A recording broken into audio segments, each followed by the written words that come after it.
Welcome to Concept Being the podcast, where the intention is well, but let's be for real. Life gets a little chaotic, and so do we. And that's totally fine. It's fine. You're fine. I'm fine. We're literally fine. And we're all about finding the balance while staying honest with health, wellness, and all the juicy topics that matter. Hi, everyone. Welcome back to Concept Being the podcast, where the intention is well. My name is Jade, and I'll be your host for today's episode. And today's episode is all about the concept of creativity. It's here to remind you that maybe you're not lost, maybe you're not stuck, maybe you're just disconnected from your creative power. But do not worry, because we are going to fix that today, because we are joined by the lovely, amazing Pia, who is a certified coach and founder of Collective Studio, as well as the author of Welcome to the Creative Club, Make Life Your Biggest Art Project. She's here to show us that creativity isn't just about painting and Pinterest. It's your birthright. It's your medicine. It's your rebellion. Let's get into it. So, Pia, do you want to kick us off with a moment? Sure. I was thinking actually of a grateful moment. I'm really grateful for my recent ability or trying to practice slowing down. Things have been really busy. And I did a meditation. It was more like a visualization. It's abundance visualization. And she's asking okay, just say a number, right? And feel what it's like to be in the energy of that number. And now 3 times that number. How do you feel? Where are you? What are you doing? Now 100 times that number. And then you just get all the sensory experiences of where you are and what you're doing when you are in the energy of hundreds of millions of dollars. And what was interesting is my life, okay, it didn't look that different. The backdrop, of course, was different. I had an apartment in Paris and my villa in Italy, and things were different. But the work I was doing was just as elevated, it was amplified, but it was still very similar. What was different, it was my energy. I moved through the day. When I was in Italy, I was just looking really cute in a silk white shirt and high linen shorts. I was just picking stuff in the garden, taking my dog for a walk. There was a lot more rest and pause and flow and ease between the things that I'm passionate about doing. And I thought, there you go. There you go. I could create that for myself now. I don't need hundreds of millions of dollars to do that, because if I don't create it for myself now, I'm not going to have it later. Do you know what I mean? Yeah. Yes. So with that visualization, it was just you got it. You got to create some flow and ease now, because the energy of fast and doing and rushing is really fear for me anyway. It's fear, duty. I got to do this. Otherwise I won't succeed, or I won't survive, or whatever the story is. But when you've succeeded, you've already arrived, it's guaranteed, then I just move very differently. So what if I already succeeded and I have already arrived, which I have? Yes. If I sit with it, right, then I can move like that. So today, grateful, coming back to your moment, I'm just trying to bring some of that into my day. Take a walk outside, sit in my garden, read the magazine, drink a matcha latte, just ease. I've already arrived. I'm already successful. I don't need the push of fear.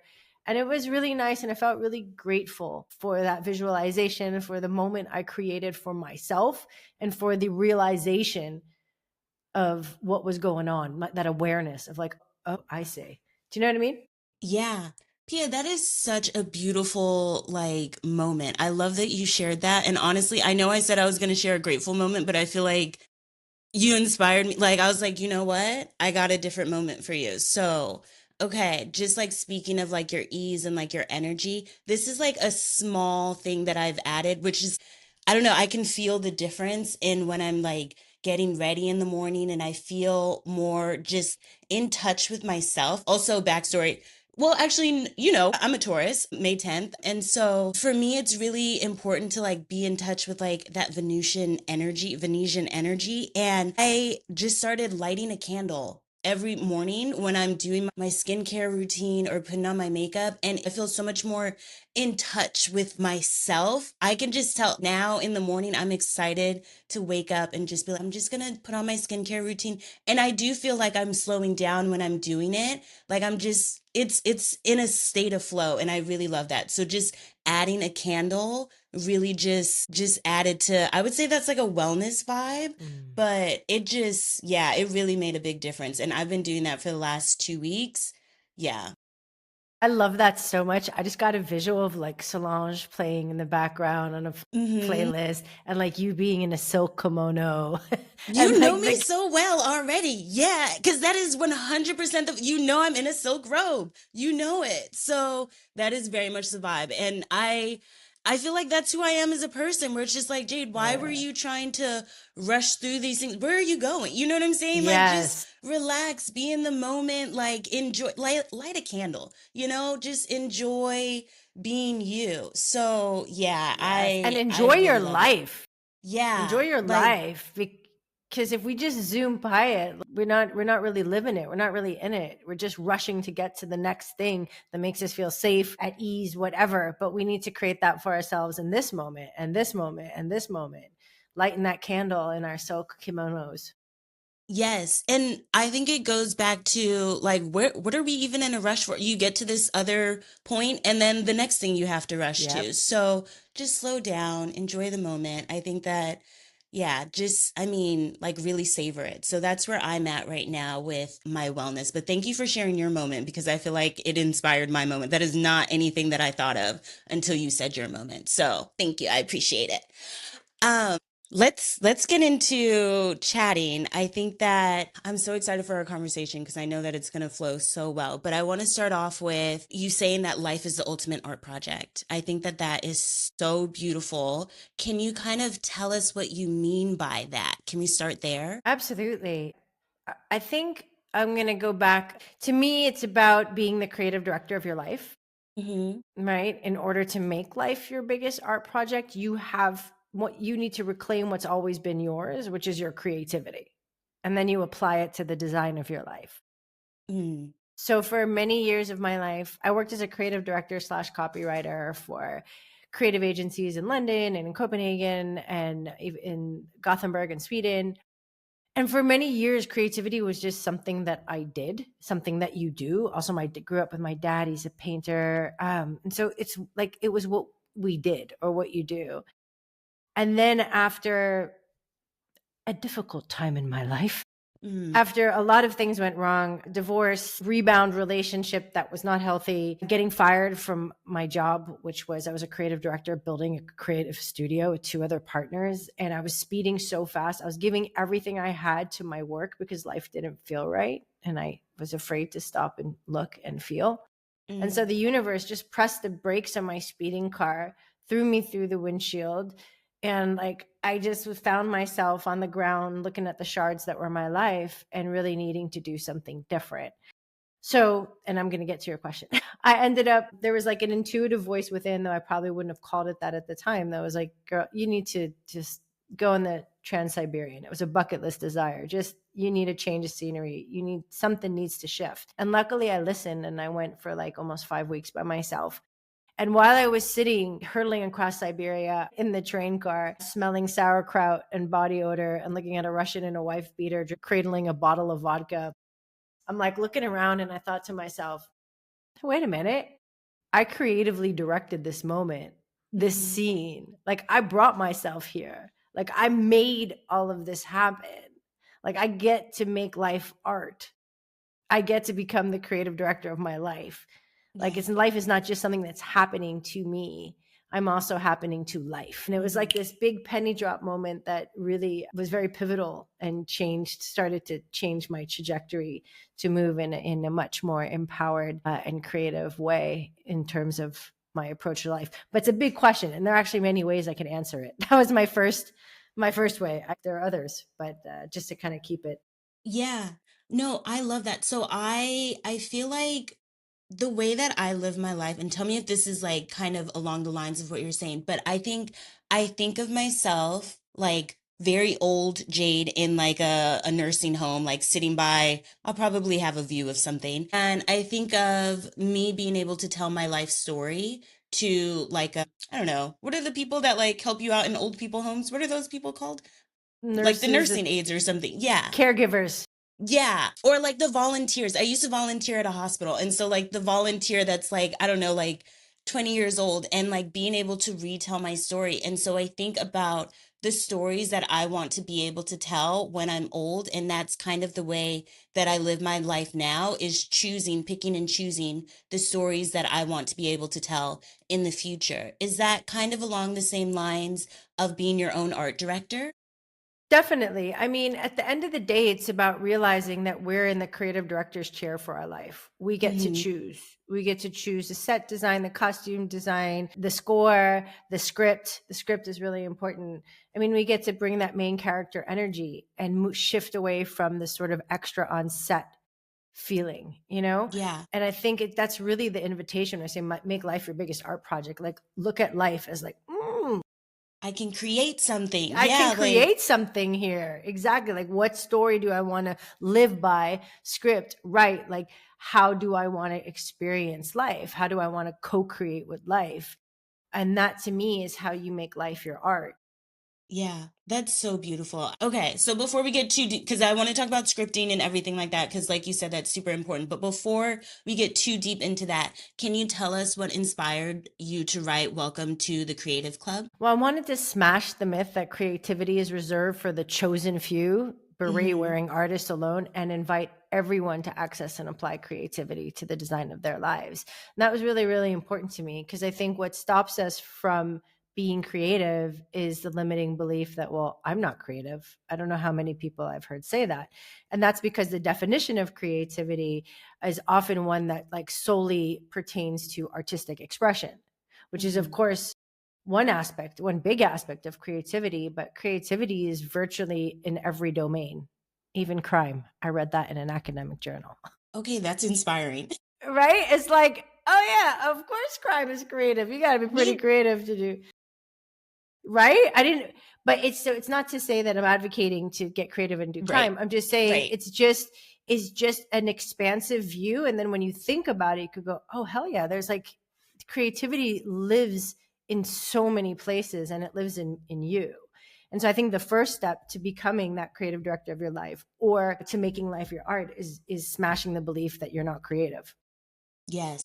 And there are many ways that I do that in the book, also looking at neuroscience, personal stories of how I lost and found my creative power, field work that invites people to like actually run a series of different experiments. Because I mean, how do you show to yourself and create evidence that you're creative while you create stuff? Like, it's just, So can we go into the neuroscience part of it? Because I find that interesting. What does your brain actually need to be creative? Does it, are there ingredients in order for us to get us to be creative? well, there are two networks in the brain that relate to creative thinking and creativity, but one in particular is really talked about a lot in a lot of neuroscience research and journals, and it's the default mode network, otherwise known as the imagination network. So we have like the command or control network, which is what we're do the part of the network that's activated when we're actively trying to solve a problem. We're doing research or we're evaluating. That's the network that activates.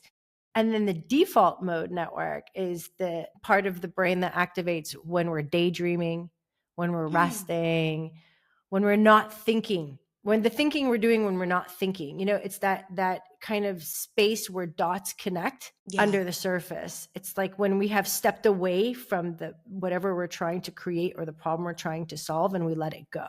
Like we've done the research and we let it go. And that's why it's very universal truth that so many humans, so many of us have those eureka moments in the shower or while we're driving, right? It's That because is, yeah, that's what I was gonna say. I was like, I literally will be working on something. I'm like, I'm gonna go get something to eat. I'm gonna go drive, get something to eat. And that's when everything connects. And I've been sitting on the computer trying to connect this thing for like 2, 3 hours. And then I leave and I'm like, I got it. I got it. Yeah. So that's it. that's it. Okay. And what's really interesting is that in our Western culture, our society, we really over index on the control network. So Mhm. whatever, like we have to work harder, we have to push, we have to try, we have to throw everything we have at it. But research shows that, yeah, that's one part. But another critical part for our creativity is to stop doing, just be, just, daydream, let your Yeah. mind wander. And it's in that point that creativity also comes online. And studies have shown, neuroscience studies have shown that this is directly correlated to creativity. And I also, in my research, stumbled upon a psychologist or a psychiatrist. His name is Wallace. I think it was 1926. He was one of the first who detailed like the creative process in like overall. And there's like 4 stages of the creative process. Like, the first one is research. So it's when you start investigating whatever it is that you're trying to create or oftentimes trying to solve. And then there's incubation, right? So it's like you incubate, like you step Mhm. away from the thing, you allow it to marinate inside you. And then illumination is like that eureka moment, like poof, like the download, it just comes. And then evaluation. So you can see like point 1 and 4 are the control network that's activated, Mhm. like the research and investigation. And then the last one is evaluating like which ideas do you want to go with or what's happening. But the illumination, incubation and illumination are the default mode network. But yet in our society, we prioritize 1 and 4. And so Okay. both are, it's all required. Yeah. And so what if our creativity lives on the other side of rest? That is, I mean, ideal situation like that. That's how I feel. But where would like a creative block pop in? Would it be at any point in that 1 to 4? Creative blocks. I've been thinking about this lately. Like, is the creative block a myth we tell ourselves to not create? I don't know. Mhm. It's like maybe a bit controversial, but is that a rationale that we use to not create? I don't know. The blocks for me often are not, it's not the creativity that's blocked. There's something blocked in the creator, right? Like there's something Mm. going on. And so oftentimes it's about getting to the root of what's really going on here. It could be that fear stepped into the room, the inner judge, which we all have saboteurs. There's also research on this. We all share one particular saboteur, which is the judge. Yeah. Maybe that was developed during childhood in response to perceived or actual threats, these like inner saboteurs. So they helped us at one point, but they're no longer serving as adults. Maybe it's trying to keep us safe and going, that's a really horrible idea. Like that line is not good. And then we just kind of freeze and we get blocked. Right. So it's really addressing like what's at the root of the blockage and how can we drain it. So that's a lot of the work that I do with my clients is looking at, okay, let's look at what's really going on here and then find different ways. For me, it's 2 things. Recognize what's stopping you, how you're getting in your own way. Mhm. And then one thing that helps me when I feel sort of, well, I don't know if it's blocked, but just like like I'm about to Yeah. create something and I'm like, I get stopped. It's because my critic has entered the space. And it's like I write a sentence and then it's like, that word though, and it's just it stops me, and then I have to stop myself and go, you're here, hey, thanks for trying to protect me, it's really nice of you, right? But you're not invited to this part of the creative process. I get to suck. It doesn't have to be good. This is not about being good. It's not about being perfect. This is just about me expressing myself, and I get to do it any way I want, and it can be bad, no problem. You can come back later when I'm in the evaluation phase. Then Mhm. I would really appreciate hearing your thoughts. But for now, this is not your time. Thank you, bye bye, kind of things. I have a little pep talk with myself, and I find that works really, really well. And it might come back, and again, I go, no, I said to you, thank you, but later, like, and sometimes there's a bit of struggle, but eventually it will go. It's a practice. Yeah. I love that you said I get to be bad at this. Like I don't Mm.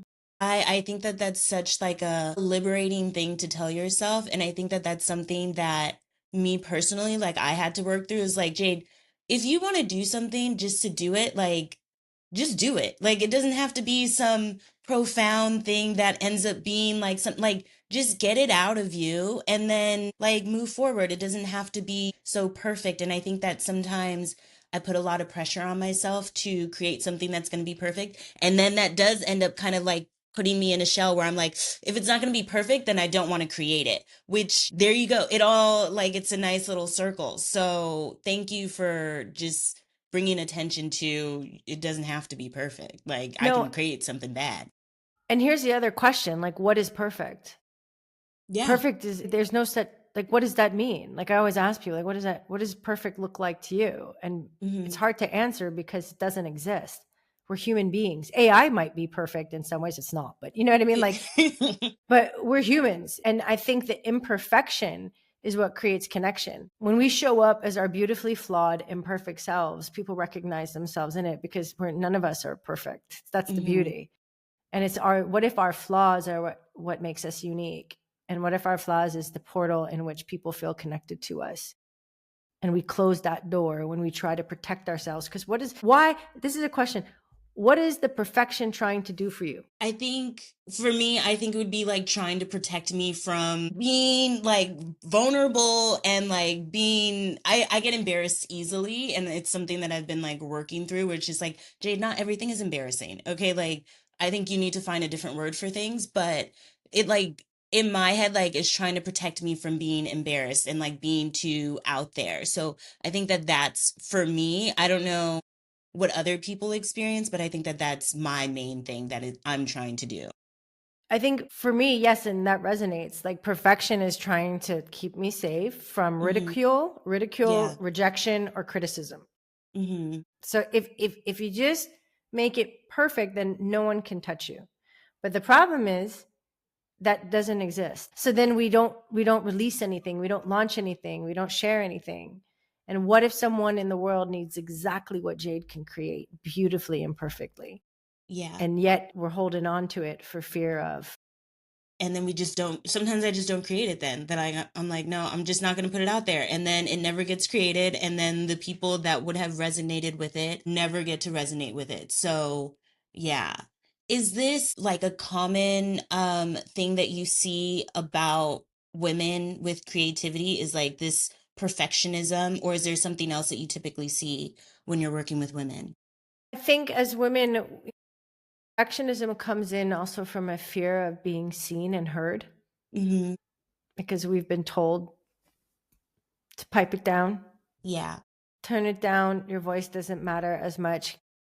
Just don't be too much. As long as you're like this, it's acceptable. Oh no, don't do that. It's too. So it's like to this, not enough that. We have all these cultural narratives that try to keep us small and contained. Hmm. And I think that gets in the way of using our voice, and that gets in the way of creating and showing up in the world fully. And I'm all about like, hey, what if, excuse my language, what if we just said like, fuck it, I'm gonna be too much, take up too much space, be too loud, be too this, be too bold, be too bossy, like I'm just gonna be, as long as it feels like it's coming from that like that me space, or that you space, then like just show up fully and we can create a community of women who are like just holding that space and expanding it. And I think when we show up that way, especially as women, we model that for other women, and that's so Hmm. important. We Yeah. show like, hey, and even if someone criticizes, which they will, if you put your work out there, I can tell you after writing my book, there are people that are going to love it, some people won't like it at all. And I think that comes with the territory. If we're going to share something with the world is going to respond however the world responds. And Mel Robbins says this beautifully. She's like, well, let them have their own experience of me and my work. That was really helpful for me to separate. Like, someone loves it, great. Maybe they see something they recognize in me that's already in them. Someone doesn't like it, oh, maybe they recognize something in me that's already in them. Like, it's let them have their experience. It's not mine to dictate. It's not mine to Hmm. try to control or decide. And I need to be okay with me. I need to be Yeah. okay with the 2-star, 1-star, and the 5-star, and separate myself from that while appreciating that someone read the damn book, whether it's a 2-star or a 5-star, you know what I mean? Hmm. And being able to manage my own emotions in it. Because that, I think, is what scares a lot of us, is not only what someone might say or criticize, but it's like, can we sit and manage and be with our own emotions, emotional response to that? Period. You dropped so many gems. Okay, so I want to touch on the conversation that we were having before about women being too much and stuff like that. Like we really have been kind of just almost like watered down. You're right. Like it does give other women permission to show up as themselves. And it kind of is like a domino effect. And I think that I had to learn that when I was in corporate America, where it's just like, okay, I have to show up as my true authentic self because it's going to open space for the next person to be able to show up as themselves. So I love that you brought that up. I do want to ask, because I feel like being creative is, at least for me, like a very like healing experience, like to be able to be like, you know what? I don't care. Like I'm going to do what I want. I'm going to show up exactly as I want. For me, that's healing. And I think for a lot of people, it's healing as well. Is there like a difference between like being in a creative flow versus like meditative or like a healing state? Or do you think that they're the same? Oh, that's a fabulous question. Well, it goes back to how we define creativity. Mm-hmm. So for me, besides creativity not just being something that you do, and creativity is a way of being with life, right? Life to me itself is a creative process. Whatever we're doing, we are constantly creating from the moment we wake up to the minute our head hits the pillow. We just might not be consciously creating. And so that's really the invitation to consciously create. So when we're sitting in a meditative state, we're also part of co-creating that state. We're in like a co-creative process. We're sitting. And when I say co-creation, I also mean with life, with the universe, Mm-hmm. whatever word applies. So whatever we're doing, each moment we are co-creating that. We are creating it. So for me, that flow state or that meditative state or that healing state, if we're conscious creators, if we're consciously designing each of those moments, then they're all part of a creative process. There's no distinction. Yeah. I love that, Pia. I love that. Okay, you ate with that. Do you think that there's any wellness tools that you would maybe replace creativity with, like journaling or something like that, that it can kind of like take, that we don't love, but we can like replace it with? Well, what wellness practices do you not love but want to replace? Okay, I'll be honest with you. And I feel like everyone has their thing. I feel like my thing is not waking up in the morning and journaling. Like that is just not, I feel like everyone preaches that we should do it. And I get that, but I don't feel it. Like it doesn't really hit for me. I could do like a video diary in the morning or something like that, but like not every day do I feel like, and it might be, I don't know if I'm like avoiding like reflecting or whatever. I don't know, but it just does not hit for me. Okay, so what you're pointing to is something that's really, really important. The most creative expression is one that comes from our unique energy signature, our authentic selves. That word has been used a lot, so I was trying to find another one. Like it comes from us. So because there's no one more original than Jade. Like when you're Hmm. coming from your authentic place, that's going to be the most creative act, whatever you do, because there's no one like you. It's inherently unique. And that is also part of what creativity is. It's original, right? It's not something that's parroted or can be repeated. So I think coming back, meeting ourselves daily and being honest with ourselves in terms of what turns us on, what lights us up, what gets in our way, what is like, oh, that's not me, is so important. Instead of saying, well, I'm not saying you're saying this, but sometimes I do this too. It's like, oh, I should like that thing, or I should do that thing, or I should do it that way because, oh, look, that person had success. That's the antithesis to creativity. It's really having the courage and a dose of rebellious spirit to trust what's calling you, what you want to create and the way you want to do it. So my answer is like, it's about getting curious about what ways you're drawn to create. So in the morning, for example, if it's about meeting yourself, meeting how you're feeling, how you're doing, what emotions are present, like just taking a beat and like meeting yourself, you could do that in so many different ways. You don't have to journal. You could even leave yourself a voice note like, hey, Jade, this is how I'm feeling. And this is like, I don't know, I was contemplating this. And I don't know, this is like, it's like the journaling to me is just a way of meeting yourself. Like Hmm. meditation for me is also a way of meeting myself, like observing my mind, feeling where I'm at, feeling what's coming up. Journaling for me is another way. But there's so many, you can get creative about all the different ways you want to meet yourself. That could be lighting a candle as you put on your makeup. That's meeting Hmm. yourself too, right? That could be having, for me, it's like that matcha latte in the morning, that could be, and doing a little ceremony. Like there's so many ways you can meet yourself. And it's really about creating space to connect with you. Because once you connect with you, whatever you're drawn to create, like we get ideas and inspiration, like, oh yeah, Yeah. I want to do that today. And like, we create the space for that inspiration to bubble up back to the incubation illumination moments, right? Mm-hmm. And that's what it's about. So I don't know if I have like a prescriptive do this instead of that. I would just ask people to get curious about themselves, whoever's like listening, like, how do you want to meet yourself in the morning? What feels good to you? And experiment. If there's no answer, just experiment. That's a huge part of creativity. Just have fun with it. Try different things out. See what feels good. Yes. Yeah, and everyone is different. So I'm gathering, do what feels right for you. Like there's no right or wrong. Just have Nope. fun. Yes. Okay. I love But that because I have been having fun in the morning now. Like I'm like good.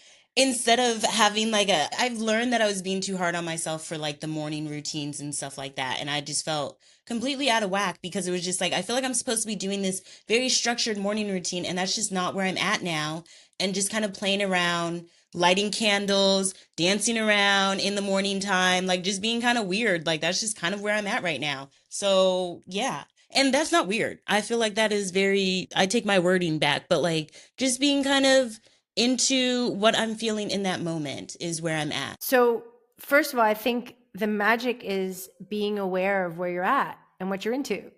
That's Hmm. the beauty right there, because then you could gift yourself with it. Go like, oh, this is what I'm into. Okay, what is it? I'm going to gift myself this moment. I'm going to dance around and listen to Doshi, and I'm going to do this, right?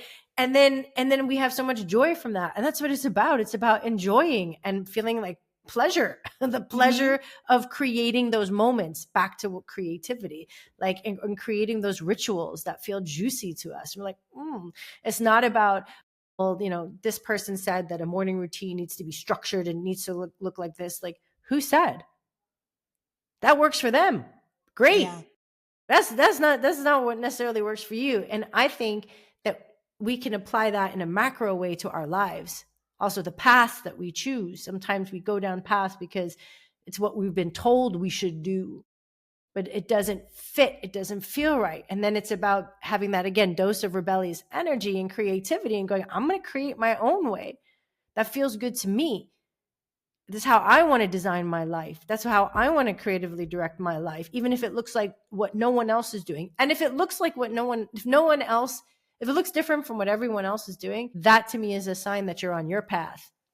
Because why the hell would it look like what anyone else is doing?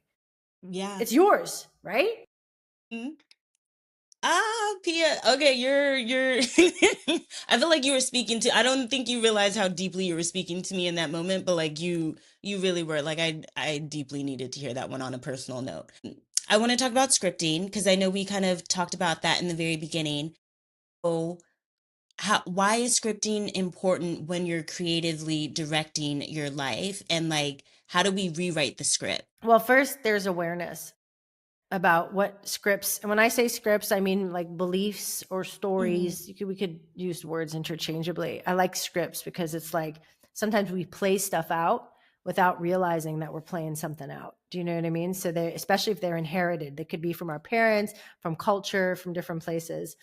And so first we need to be aware of like what belief is driving my behavior. For example, the very example in the beginning when I was saying like rushing, I'm rushing through things. I'm not allowing myself to just enjoy. It's because there's a belief operating that if I don't hurry up, get it done, get it popping, that I'm not going to succeed or survive.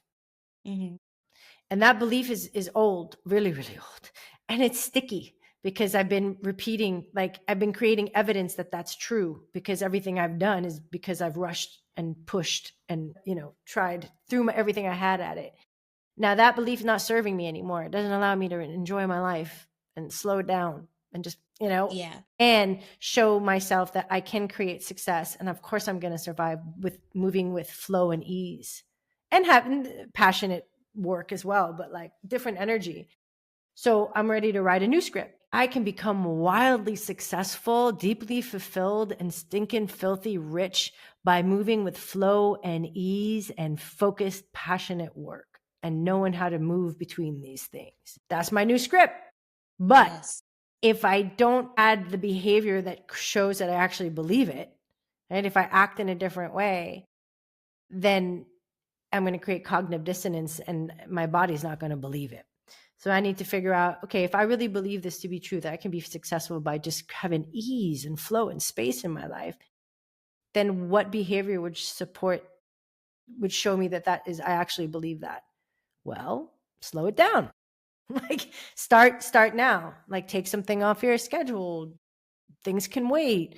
Go take a walk, meet with a friend for lunch. Like it's like practicing that, oh yeah, that's the belief. So I just connected that example because we were talking about it, but it's just becoming aware of like what's fueling your behavior. Got it.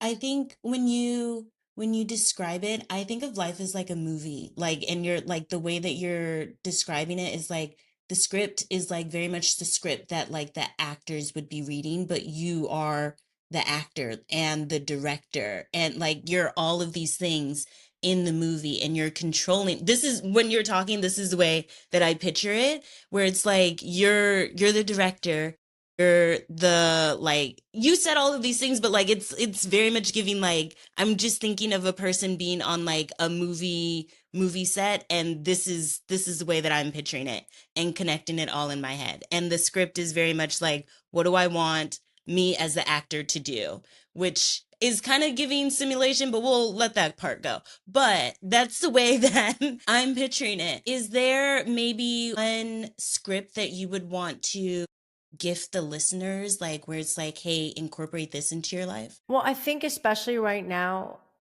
a script that runs is like life, life is happening to me. Do you know what I mean?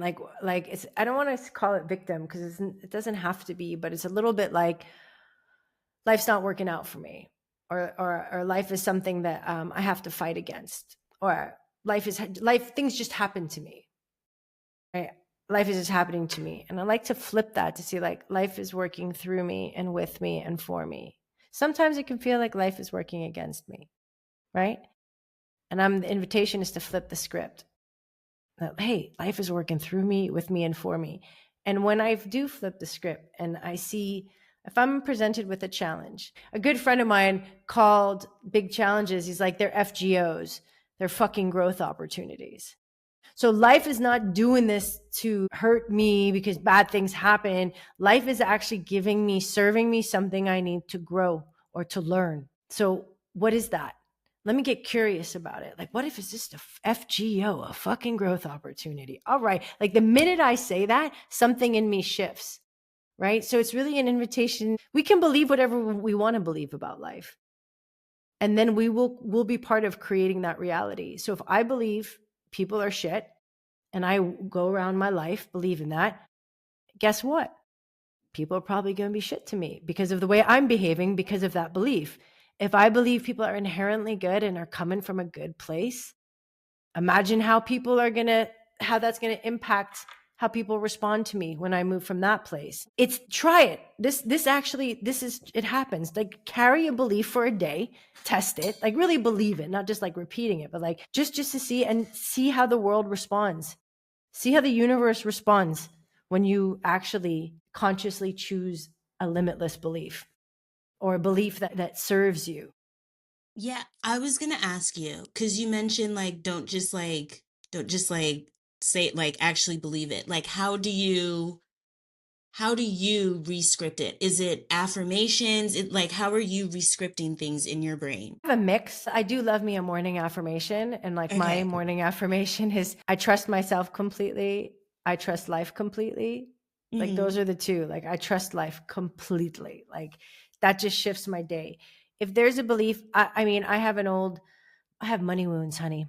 So scarcity is an old script that I inherited, and that's also a cultural narrative, and I've been like, it's an active rewrite. It's not a one and done. It's going to probably be with me for the rest of my days in different ways.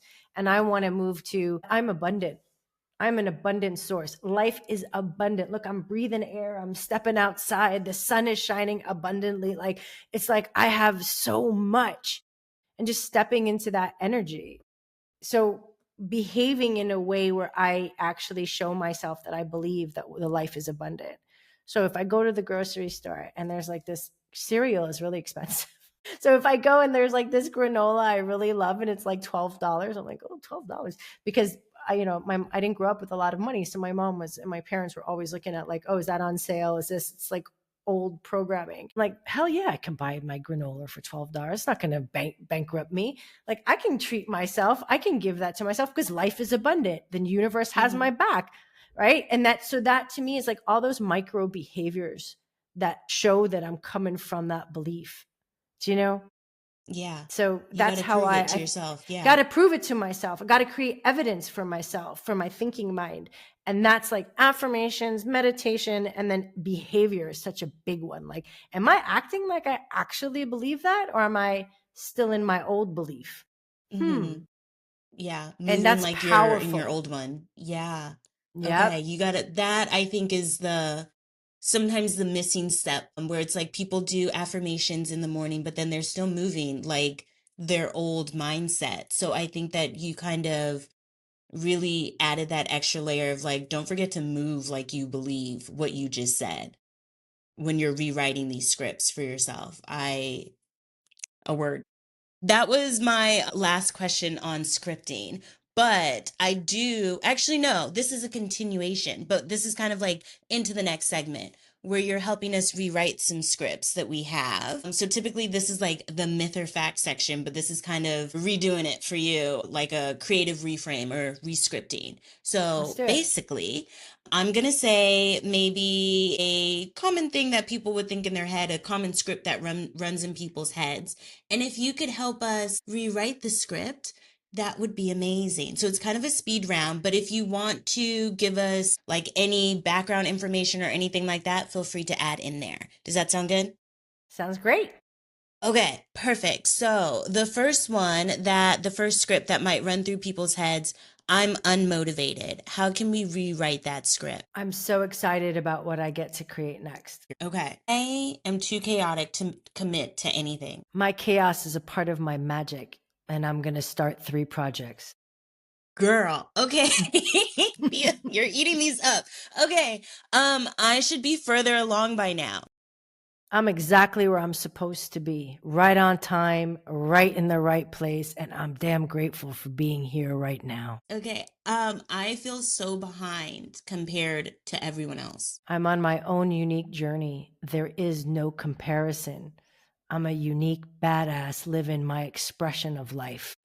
Okay. Last one. I don't know what I'm doing. Uncertainty is the realm of infinite possibilities. It means that you're courageous enough to explore, celebrate you. Beautiful. Beautiful. Thank you so much, Pia.